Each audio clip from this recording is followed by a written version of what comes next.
কিয়েভের ছোড়া মিসাইলে বিধ্বস্ত হয় রুশ বিমান, নিহত ৬৫ ইউক্রেনিয়ান বন্দী। ইচ্ছা করেই যুদ্ধবন্দীদের জীবন হুমকিতে ফেলেছে মস্কো, অভিযোগ জেলেনস্কির।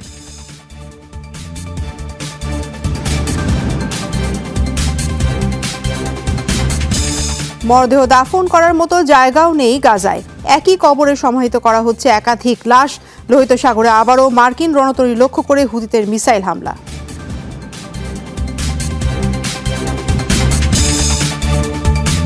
প্রথমবারের মতো মদের দোকান খুলতে চলেছে সৌদি আরবে। কেবল বিদেশি কূটনীতিকরা পাবেন মদ ক্রয় আর পানির সুযোগ।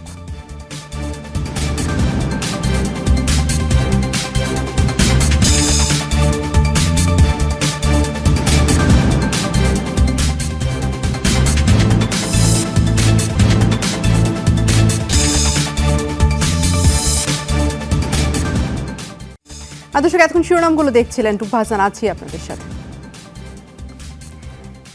ইউক্রেনীয় বন্দীদের পরিবহনকারী রুশ সামরিক বিমান ধ্বংসের ঘটনায় চলছে কথার লড়াই। কিয়েভ মিসাইল ছোড়ার কথা স্বীকার করলেও মস্কোর দিকেই চাপাচ্ছে দাবি কোনো রকম তথ্য না দিয়েই তাদের আকাশ সীমার কাছাকাছি পৌঁছে গিয়েছিল বিমানটি। ইচ্ছে করে ইউক্রেনীয়দের জীবন নিয়ে খেলছে পুতিন প্রশাসন, এমন অভিযোগ প্রেসিডেন্ট ভলোদিমির জেলেনস্কির। অপরদিকে বিমান ধ্বংসের ঘটনাকে সন্ত্রাসী কর্মকাণ্ড বলে আখ্যা দিয়েছে মস্কো। চুক্তি অনুযায়ী বুধবার বিকেলে মস্কো কিয়েভের মধ্যে বন্দি বিনিময়ের কথা ছিল। নির্ধারিত স্থান ছিল রাশিয়ার বেলগোরোদের ১০০ কিলোমিটার পশ্চিমের সীমান্তবর্তী চেকপয়েন্ট। ৬৫ ইউক্রেনীয় বন্দিসহ ৭৪ আরোহী নিয়ে রওনা দিয়েছিল রাশিয়ার সামরিক বিমান। বেলগোরোদ শহর থেকে ৭০ কিলোমিটার উত্তর পূর্বে একটি গ্রামে পৌঁছাতে আঘাত হানে দুটি মিসাইল। বিধ্বস্ত হয় বিমান, নিহত হয় সব আরোহী। ৮০ ইউক্রেনীয় বন্দীসহ আরেকটি বিমান ছিল পথে, দ্রুত গতিপথ পাল্টে ফেলে সেটি। মূলত S-300 পরিবহনের খবর পেয়ে হামলা চালিয়েছিল কিয়েভ। তবে বিমান বিধ্বস্তের পর মস্কোর দিকেই একের পর এক অভিযোগের তীর ছুটছে জেলেনস্কির প্রশাসন। দাবি, পরিকল্পনা করেই ইউক্রেনীয়দের জীবন ঝুঁকিতে ফেলেছে পুতিন প্রশাসন।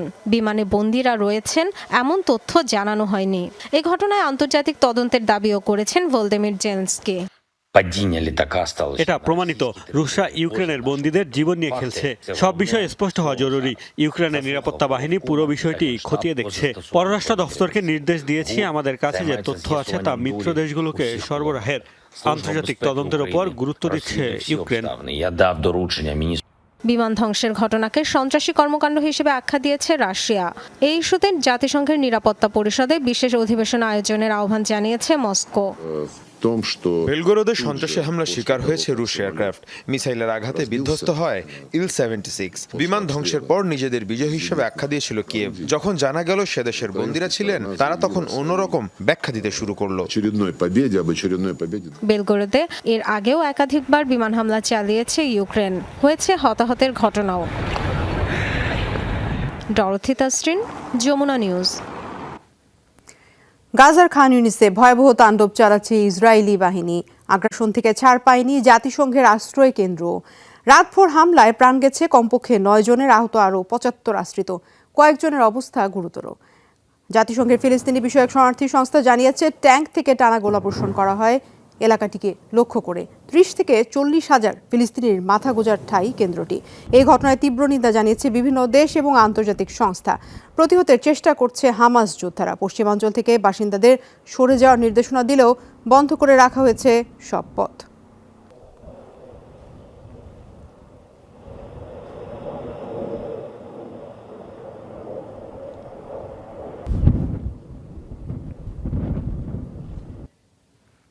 গাজার পাশাপাশি রাফা সীমান্তেও ব্যাপক আগ্রাসন চালিয়ে যাচ্ছে ইসরায়েলি বাহিনী।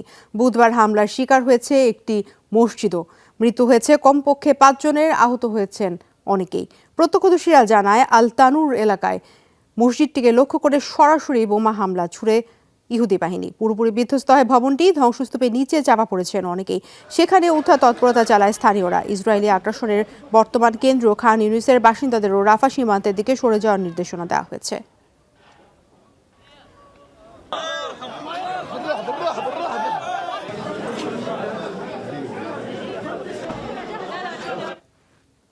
নেই প্রিয়জনকে কবর দেওয়ার জায়গাটুকু। বাধ্য হয়ে পুরনো কবরে দাফন করা হচ্ছে অনেককে, আবার গণকবর হচ্ছে অনেকের শেষ ঠিকানা। উপত্যকার ভয়াবহ এই মানবিক সংকট দিন যত বেরোচ্ছে ততই তীব্র হচ্ছে। পরিবারটির একাধিক মৃত সদস্যকে নামানো হচ্ছে একই গোরস্থানে। জায়গা দিতে না পেরে বিপাকে স্বেচ্ছাসেবীরাও।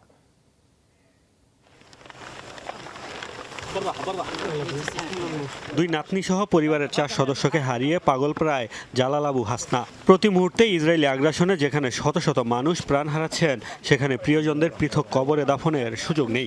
তাই বাধ্য হয়েই এক কবরে সমাহিত করা হচ্ছে সবাইকে। তাঁবুতে ছিলাম, এর মধ্যে ইসরায়েলি গোলা আঘাত হানে। আমার 2 নাতনি, এক ভাই আর এক আত্মীয় মারা গেছে। সবাইকে আলাদা কবরে দাফন করতে চেয়েছিলাম, কিন্তু প্রতিদিন এত মানুষ শহীদ হচ্ছেন, তাই বাধ্য হয়ে গণকবর দিচ্ছি। রাফার মতো ভয়াবহ পরিস্থিতি গাজার সব গোরস্থানে। মরদেহ দাফন করতে হিমশিম খাচ্ছেন স্বেচ্ছাসেবীরাও। হাজারো মানুষের আর্তনাদ এড়িয়ে দিনরাত মানুষগুলোকে খুঁড়তে হচ্ছে নতুন জায়গা। কবরস্থানে কোনো জায়গা ফাঁকা নেই, গণকবর দেওয়ারও জায়গা নেই, তাই পুরনো কবরেই নতুনদের দাফন করতে হচ্ছে। হামলায় অনেক সময় একসাথে পুরো পরিবার মারা যাচ্ছে, তাদের আমরা একসাথে দাফনের চেষ্টা করছি। আরও শোচনীয় পরিস্থিতি খান ইউনিসের। শহরটিতে বর্তমানে চলছে ইহুদি সেনাদের ভয়াবহ তাণ্ডব। হাজারো রোগী আর বাস্তুচ্যুত ফিলিস্তিনিরা আশ্রয় নিয়েছেন হাসপাতালগুলোয়। গোটা শহর অবরুদ্ধ, তাই গোরস্থান পর্যন্ত মরদেহ নেওয়ার সুযোগ নেই। অগত্যা শেষ ঠিকানা হয় হাসপাতাল প্রাঙ্গণ। 7 অক্টোবরের পর ইসরায়েলি আগ্রাসনে এখন পর্যন্ত প্রাণ গেছে 26,000-এর কাছাকাছি ফিলিস্তিনির। মোস্তফা মাহমুদ, যমুনা নিউজ। দখলকৃত পশ্চিম তীরে অব্যাহত ইসরায়েলের সাহসী অভিযান। শুধু বুধবারই আটক করা হয়েছে কমপক্ষে 35 ফিলিস্তিনিকে। জেনিন, রামাল্লা, নাবলুস, হেব্রন, বেথলহেম সহ প্রায় সব শহরেই সন্ত্রাসবাদ দমনের অজুহাতে আগ্রাসন চালাচ্ছে ইহুদি সেনারা। অনেক জায়গায় ফিলিস্তিনিদের সাথে সংঘর্ষ হচ্ছে। গত 7 অক্টোবর গাজায় বর্বরতা শুরুর পর থেকে পশ্চিম তীরেও ধরপাকড় চলছে। এই অঞ্চলে গেল 3.5 মাসে 6,255 ফিলিস্তিনিকে আটক করা হয়েছে, যে তালিকায় রয়েছেন 50 সাংবাদিক। বর্তমানে ইসরায়েলের কারাগারে বন্দী 8,800 ফিলিস্তিনি। যুক্তরাষ্ট্রের প্ররোচনাতেই গাজায় এমন ভয়াবহ আগ্রাসন চালাচ্ছে ইসরায়েল। আবারও অভিযোগ করলেন ইরানের প্রেসিডেন্ট ইব্রাহিম রইসি। বুধবার তুরস্কের প্রেসিডেন্টের সাথে বৈঠক শেষে এক সংবাদ সম্মেলনে তেল আবিবের সাথে রাজনৈতিক ও অর্থনৈতিক সম্পর্ক ছিন্ন করার আহ্বান জানান তিনি। দুঃখজনক বিষয় হলো, এমন আগ্রাসনের পরও কিছু পশ্চিমা দেশের সমর্থন পাচ্ছে ইসরায়েল। আমেরিকা তো আনুষ্ঠানিকভাবেই ইহুদি শাসকদের উস্কানি দিচ্ছে। আসলে গাজায় যে হত্যাকাণ্ড চলছে তা মার্কিনীদের মদদেই হচ্ছে। তাদের হাতে ফিলিস্তিনি নারী ও শিশুদের রক্ত লেগে আছে। লোহিত সাগরে আবারও মার্কিন রণতরী লক্ষ্য করে মিসাইল ছুড়েছে হুতিরা। বুধবার এই কথা জানায় ইয়েমেনের বিদ্রোহী গোষ্ঠীটি। এডেন উপসাগর এবং বাব আল মানদেবে চলাচলকারী একাধিক জাহাজে আন্তঃমহাদেশীয় ক্ষেপণাস্ত্র ছুড়েছে তারা। এক বিবৃতিতে হুতি মুখপাত্র জানান, একটি ডেস্ট্রয়ারে সরাসরি আঘাত হানে তাদের মিসাইল, হয় বিস্ফোরণ। গতিপথ পাল্টাতে বাধ্য হয় 2টি মার্কিন বাণিজ্যিক জাহাজ। আরও রণতরীতেও হয়েছে হামলা, প্রতিহত করেছেন মার্কিন সেনারা। প্রায় 2 ঘন্টা ধরে হয় সংঘর্ষ। বলেন, ইয়েমেনে মার্কিন ব্রিটিশ আগ্রাসনের জবাব দিয়েছে যোদ্ধারা।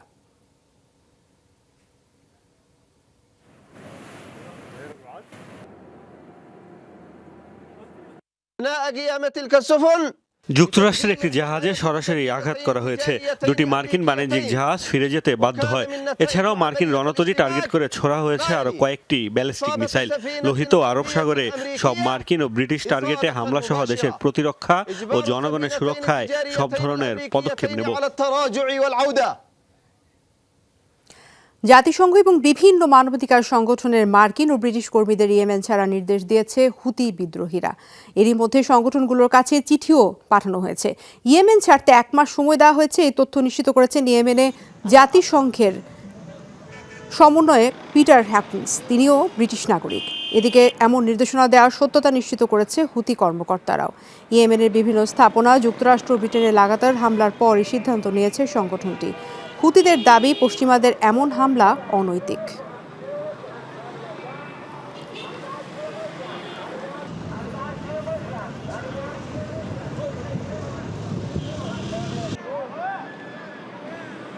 গাজায় ইসরায়েলি অভিযান ইস্যুতে শুক্রবার সিদ্ধান্ত জানাবে আন্তর্জাতিক বিচারিক আদালত ICJ। তেল আবিবের বিরুদ্ধে জরুরি পদক্ষেপ নেওয়ার আদেশ দেওয়া হবে কিনা সেই ইস্যুতে সিদ্ধান্ত দেওয়া হবে। তবে ইসরায়েল গাজায় গণহত্যা চালিয়েছে কিনা সেই ইস্যুতে কোনো ঘোষণা আগামীকাল আসবে না আইসিজের তরফ থেকে। শুধু জরুরি পদক্ষেপ নেওয়ার ব্যাপারে সিদ্ধান্ত ঘোষণা করা হবে। দক্ষিণ আফ্রিকা গেল ডিসেম্বরে আইসিজেতে মামলাটি করে। চলতি মাসের শুরুর দিকে আইসিজেতে 2 দিনের শুনানি হয়। শুনানিতে দক্ষিণ আফ্রিকার পক্ষ থেকে অনুরোধ জানানো হয় আদালত যেন জরুরি ভিত্তিতে ইসরায়েলকে গাজায় সামরিক অভিযান বন্ধের নির্দেশ দেন। জেনোসাইড কনভেনশনের আওতায় ফিলিস্তিনি জনগণের অধিকারের সুরক্ষা নিশ্চিত করতেও তাগিদ দেওয়া হয়।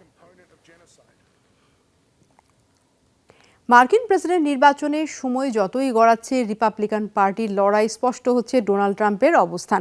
এরই মধ্যে সাবেক এই মার্কিন প্রেসিডেন্টকে সমর্থন জানিয়েছেন ছিটকে পড়া হেভিওয়েট প্রার্থীরা। রিপাবলিকান প্রার্থী হিসেবে ট্রাম্পকেই যোগ্য মনে করছেন তারা। বিশ্লেষকরা বলছেন সমর্থন আর জরিপে এগিয়ে থাকা ট্রাম্পের জনপ্রিয়তা বড় চ্যালেঞ্জ হয়ে দাঁড়িয়েছে নিকি হ্যালির সামনে, যা মোকাবিলা করা প্রায় অসম্ভব বলেই মনে করা হচ্ছে। কিছুদিন আগে ছিলেন একে অপরের বিরোধী, অথচ এখন ডোনাল্ড ট্রাম্পকে সমর্থন জানিয়ে একই মঞ্চে বিবেক রামাস্বামী ও হেভিওয়েট প্রতিদ্বন্দ্বী ফ্লোরিডার গভর্নর রন ডিস্যান্টিস। লড়াই শুরু হয়েছিল 14 প্রার্থীর মধ্যে, একে একে ছিটকে পড়েছেন 12 জনই। রিপাবলিকান পার্টির টিকিটের দৌড়ে শেষ পর্যন্ত টিকে আছেন ডোনাল্ড ট্রাম্প এবং নিকি হ্যালি। এরই মধ্যে প্রতিদ্বন্দ্বী প্রার্থীদের অধিকাংশ সমর্থন জানিয়েছেন ডোনাল্ড ট্রাম্পকে।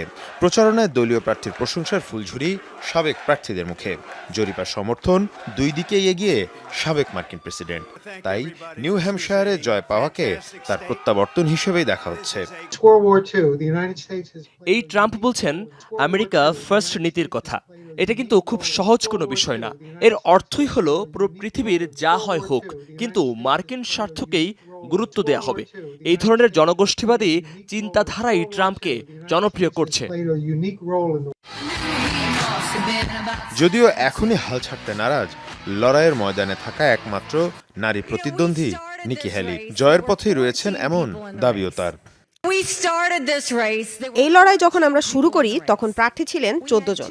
আমার পক্ষে সমর্থন ছিল মাত্র 2% মানুষের, কিন্তু নিউ হ্যাম্পশায়ারে দেখুন শেষ পর্যন্ত 40%-এর বেশি মানুষ আমাকে সমর্থন জানিয়েছেন।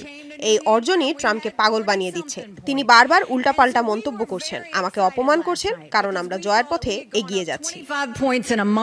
যদিও হ্যালির এমন দাবি মানতে নারাজ বিশ্লেষকরা। সব বিচার বিশ্লেষণে ট্রাম্পকে এগিয়ে রাখছেন তারা। অবস্থা যা দাঁড়িয়েছে তাতে পুরো পরিস্থিতি নিকি হ্যালির জন্য খুবই চ্যালেঞ্জিং হয়ে পড়েছে। প্রশ্ন হলো, এই চ্যালেঞ্জ কি উতরাতে পারবেন? উত্তর হলো না। রিপাবলিকান দলের পরবর্তী প্রাইমারি অনুষ্ঠিত হবে 3 ফেব্রুয়ারি সাউথ ক্যারোলাইনায়। মীর মুশফিকা হাসান, যমুনা নিউজ।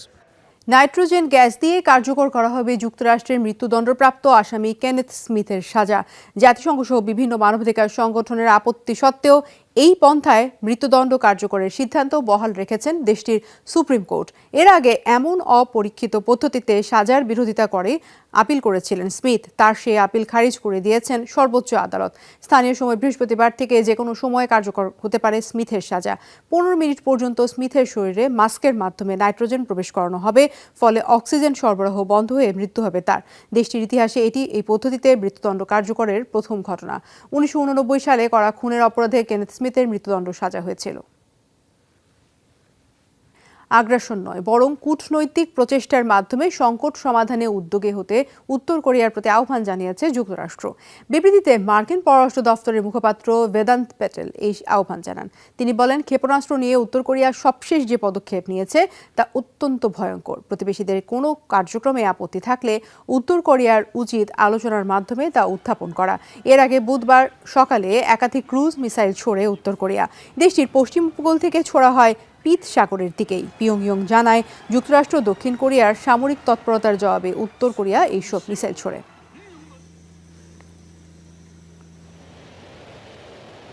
স্নায়ুযুদ্ধের পর সবচেয়ে বড় মহড়া শুরু করেছে পশ্চিমা সামরিক জোট নেটো। স্টেডফাস্ট ডিফেন্ডার 2024 নামের এই মহড়ায় অংশ নিয়েছে 90,000 সেনা সদস্য। নেটো জানিয়েছে কয়েক মাসব্যাপী দীর্ঘ হবে এই মহড়া। ইউক্রেনের বিরুদ্ধে রাশিয়ার যুদ্ধের কারণে নিজেদের প্রতিরক্ষা ব্যবস্থা পরীক্ষা করার জন্য এই মহড়ার আয়োজন করা হয়েছে। রাশিয়া যদি কখনো আক্রমণ করে তাহলে কিভাবে তার জবাব দেওয়া হবে সেই প্রস্তুতি নিতে এই মহড়া। উত্তর আমেরিকা থেকে রাশিয়ার সীমান্তের কাছাকাছি পর্যন্ত এই মহড়া চালানো হবে। এতে 50টি নৌযান, 80টি বিমান এবং 1000-এর বেশি যুদ্ধযান অংশ নেবে। মিয়ানমারের গুরুত্বপূর্ণ বন্দর শহর পাওকতাও দখলের দাবি করেছে দেশটির সশস্ত্র বিদ্রোহী গোষ্ঠী আরাকান আর্মি। বুধবার এক বিবৃতিতে এই দাবি করে গোষ্ঠীটি। 2 মাসের বেশি সময় ধরে ওই এলাকায় জান্তা বাহিনীর সাথে লড়াই করছে আরাকান আর্মি। শহরটিতে প্রায় 20,000 মানুষের বসবাস। গেল বছরের নভেম্বরে পাওকতাও শহর আংশিক দখল করে আরাকান আর্মি।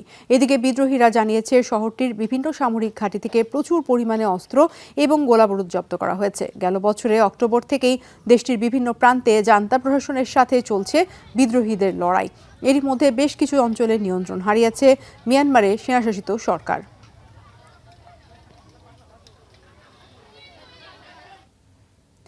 এখন থেকে মদ পান করা যাবে সৌদি আরবেও। পানশালা না খুললেও প্রথমবার দেশটিতে খুলছে মদের দোকান। অবশ্য শুধু বিদেশি কূটনীতিকরাই পাবেন মদ ক্রয় আর পানের সুযোগ। রিয়াদের ওই নির্দিষ্ট দোকান থেকে মদ কেনার ক্ষেত্রে কঠোর নজরদারি এবং শর্ত রাখা হয়েছে। বিশ্বের সবচেয়ে প্রভাবশালী মুসলিম দেশ সৌদি আরবে নিষিদ্ধ মদপান এবং এর বেচাকেনা। মদপানের বিরুদ্ধে দেশটিতে রয়েছে কঠোর আইন। মদ্য ব্যক্তিকে বেত্রাঘাত, কারাদণ্ড দেয়া এবং আর্থিক জরিমানার মতো বিধান রাখা হয়েছে। তবে এবার সেই সৌদি আরবে প্রথমবারের মতো খুলতে যাচ্ছে মদের দোকান। বিশেষ এক প্রতিবেদনে বার্তা সংস্থা রয়টার্স জানিয়েছে রাজধানী রিয়াদে ওই মদের দোকান খোলার পরিকল্পনা করছে সৌদি সরকার। তবে সেখান থেকে শুধুমাত্র অমুসলিম বিদেশি কূটনীতিকরা মদ কিনতে পারবেন। মূলত রাজধানীর কূটনৈতিক পাড়ায় খোলা হবে মদের দোকানটি। তবে মদ কেনার ক্ষেত্রে রয়েছে নানা শর্ত আর কড়াকড়ি। সেখানে মুসলিমদের যাওয়ার সুযোগ নেই। ওই দোকান থেকে মদ কিনতে হলে রেজিস্ট্রেশন করতে হবে একটি মোবাইল অ্যাপের মাধ্যমে। এরপর পররাষ্ট্র মন্ত্রণালয় থেকে আসবে বিশেষ কোড। সেটি দেখিয়ে প্রত্যেক মাসে নির্দিষ্ট পরিমাণ মদ কিনতে পারবেন রেজিস্ট্রেশনকারীরা। আগামী কয়েক সপ্তাহের মধ্যেই মদের দোকানটি খোলা হবে বলে জানিয়েছে রয়টার্স। মূলত পর্যটন এবং অন্যান্য খাতকে সমৃদ্ধ করতেই মদের দোকান খোলার মতো সিদ্ধান্ত নিয়েছে সৌদি সরকার। দেশটির ক্রাউন প্রিন্স মোহাম্মদ বিন সালমানের ভিশন 2030 প্রকল্পের অংশ এটি। মূলত সৌদির অর্থনীতিতে তেল বাণিজ্যের প্রভাব কমাতেই এই পরিকল্পনা। মীর মুশফিকা হাসান, যমুনা নিউজ। বিশ্বব্যাপী বেশ জনপ্রিয় খাবার বাটার চিকেন প্রথম কে রান্না করেছে তা নিয়ে ভারতে চলছে তুলকালাম। সুস্বাদু এই খাবারকে নিজেদের দাবি করেছে দেশটির আলাদা দুটি রেস্তোরাঁ। এক পক্ষ তো আদালতে মামলাই ঠুকে দিয়েছে, আর অভিনব এই মামলার আলোচনা চলছে ভারত জুড়ে। বাটার চিকেনের আবিষ্কারক কে, এখন সেই সিদ্ধান্ত জানাবেন আদালত। বাটার চিকেন, জিভে জল আনা এই ভারতীয় খাবারের জনপ্রিয়তা এখন বিশ্বজুড়ে। জানেন কি সুস্বাদু এই খাবার প্রথম কে রান্না করেছেন? বাটার চিকেনের প্রচলন কার হাত ধরে তা নিয়েই রয়েছে বিতর্ক। দীর্ঘদিন ধরে ভারতীয় রেস্তোরাঁ মতিমহল ডিলাক্স ও দরিয়াগঞ্জ রেস্টুরেন্ট এই খাবার নিজেদের পূর্বপুরুষের রেসিপি বলে দাবি করে আসছে। বাটার চিকেনের আবিষ্কার নিয়ে দুপক্ষই জড়াচ্ছে তর্ক বিতর্কে। এবার সমস্যা সমাধানে মতিমহল দ্বারস্থ হলো আদালতের। ঐতিহ্যবাহী এই রেস্তোরাঁয় খাবার খেয়েছেন মার্কিন প্রেসিডেন্ট রিচার্ড নিক্সন এবং ভারতের প্রথম প্রধানমন্ত্রী জওহরলাল নেহরু। অবিভক্ত ভারতের পেশোয়ারে 1930 সালে মতিমহল প্রতিষ্ঠা করেন কুন্দনলাল গুজরাল। দেশভাগের পর কুন্দনলাল পাড়ি জমান ভারতে। প্রতিষ্ঠানটির মালিকপক্ষের দাবি প্রথম বাটার চিকেন রান্না করেছিলেন তাদের পূর্বপুরুষ কুন্দনলালই। তাই মামলা ঠুকে দিয়েছেন দরিয়াগঞ্জের বিরুদ্ধে। দাবি করা হয়েছে 2 কোটি রুপি ক্ষতিপূরণও। আমাদের উত্তরাধিকার আমরা কাউকে নিতে দেব না। আমরা কাউকে আমাদের ব্র্যান্ড বা আমাদের ট্যাগলাইন ব্যবহারের অনুমতি দেব না। কেউ আমাদের কৃতিত্ব নিজেদের দাবি করে জনগণকে বিভ্রান্ত করবে, সেটা হতে পারে না। এরই মধ্যে আদালতে শুরু হয়েছে মামলার শুনানি। অভিনব এই মামলা নিয়ে চলছে তুমুল আলোচনা। এদিকে দরিয়াগঞ্জ রেস্তোরাঁর পাল্টা দাবি বাটার চিকেনের সত্য তাদের পূর্বপুরুষ কুন্দনলাল জাগির, যিনি মতিমহলের একজন সহ প্রতিষ্ঠাতা। এমনকি তাদের দাবি আরেক জনপ্রিয় খাবার ডাল মাখানিও প্রথম রান্না করেছেন তিনি। বাটার চিকেন এবং ডাল মাখানি মতিমহল নামের একটি রেস্তোরাঁর আবিষ্কৃত খাবার। আসল মতিমহলের 3 জন প্রতিষ্ঠাতা ছিলেন, যাদের একজন কুন্দনলাল জাগ্গি, যিনি দরিয়াগঞ্জের। কাজেই আমরা তার নাম ব্যবহার করি। অবশ্য সাধারণ ভারতীয়দের মতে বাটার চিকেনের প্রচলন শুরু হয়েছে দেশটির প্রত্যন্ত গ্রামের নারীদের হাত ধরে, পরবর্তীতে যা পরিচিতি পেয়েছে দেশ জুড়ে।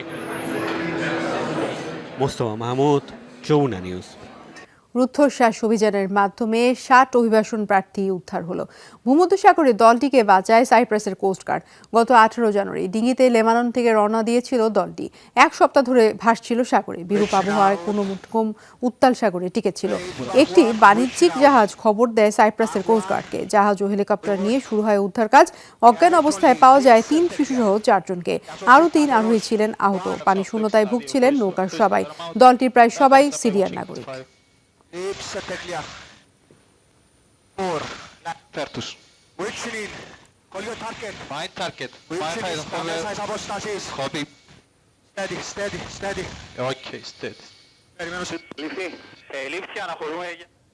আর দর্শক, যমুনা আইদেশকে এই পর্যন্ত এতক্ষণ সাথে থাকার জন্য ধন্যবাদ সবাই।